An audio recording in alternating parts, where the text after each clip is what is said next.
মধ্য দুপুর, তবু রাজধানীর অন্যতম প্রাণকেন্দ্র শ্যামলীর এই বিপণী বিতানের ভুতুরে চিত্র। বিদ্যুৎ নেই, তাই থমকে গেছে স্বাভাবিক কর্মতৎপরতা, কমে গেছে বিক্রি বাট্টা। কেউ বিকল্প উপায়ে কাজ চালিয়ে নেওয়ার চেষ্টায়, কেউ বা গরম থেকে একটুখানি স্বস্তির খোঁজে। প্রতিদিন মনে ৪-৫ বার যায়, কখনো 2 ঘন্টা থাকে না, কখনো 1 ঘন্টা থাকে না। কাস্টমার বাইরে থেকে দেখতেছে যে ভিতরে অন্ধকার, কারেন্ট নেই, বিদ্যুৎ নেই, ভিতরে আর ঢোকে না। অনেক সময় মহিলা কাস্টমার ভয়ে ঢোকে না। ফটোকপি এবং প্রিন্টের যেসব কাজকর্ম এগুলো বিদ্যুৎ ছাড়া একেবারেই আসলে আমরা অচল। ওনাদের যেমন ক্ষতি হইতেছে, আমাদেরও কিন্তু টাইমে অনেক ক্ষতি হইতেছে। রাজধানীবাসী বলছেন, কয়েকদিন ধরে হঠাৎই বেড়েছে লোডশেডিং। অসহনীয় গরমে দিনে কয়েক ঘন্টা বিদ্যুৎ না থাকা চরম অতিষ্ঠ করে তুলছে যাপিত জীবন। বিদ্যুৎ না থাকার কারণে ব্যবসা বাণিজ্যের বেশি ক্ষতি হইতেছে, কারণ বিদ্যুৎ যখন না থাকে কাস্টমার তখন ভিতরে ঢোকে না। কারেন্টের জন্য ঘুমাতে পারি না, ব্যবসা বাণিজ্যের ক্ষতি হয়। সাম্প্রতিক সময়ে 14 থেকে 16,000 মেগাওয়াটে ঘুরপাক খাচ্ছে বিদ্যুৎ চাহিদা। তারপরও কখনো কখনো লোডশেডিং ছাড়াচ্ছে 2,000 মেগাওয়াট।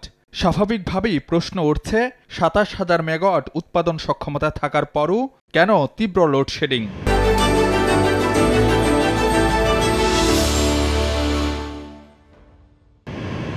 এবারের বিদ্যুৎ সংকটের মূল কারণ জ্বালানির অভাব।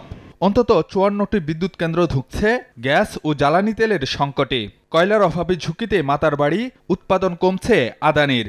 আর যান্ত্রিক ত্রুটি ও কারিগরি সমস্যায় বন্ধ বড়পুকুরিয়া, রামপালের প্রথম ইউনিট সহ 41টি বিদ্যুৎ কেন্দ্র।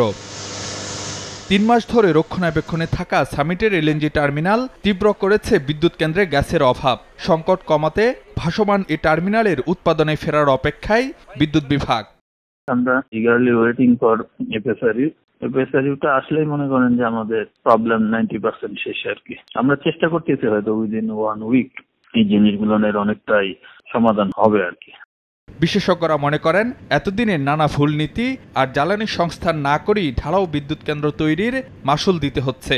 একটা হচ্ছে প্ল্যানিং এর সমস্যা, যেগুলো করেছি সেগুলো যে ঠিক পাওয়ার প্ল্যান্ট যেগুলো আমাদের প্রয়োজন, হ্যাঁ সেটাও আবার না, হ্যাঁ, এবং এর সাথে জ্বালানি নিশ্চিত করা সেটাও আমরা করি নাই। যেটা সঠিক আমাদের চাহিদা সেটার ভিত্তিতে পাওয়ার প্ল্যান্ট করা, কিন্তু তারা কখনো এটা করে নাই। বিশেষজ্ঞদের পরামর্শ, আমদানি নির্ভরতা কমিয়ে নজর দিতে হবে নবায়নযোগ্য উৎসে। চাহিদার তুলনায় বর্তমানে বিদ্যুতের সক্ষমতা প্রায় দ্বিগুণ।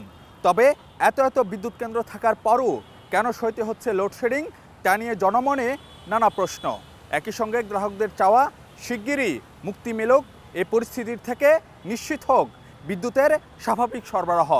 ফারুক ভিয়া, রবিন, সময় সংবাদ, ঢাকা।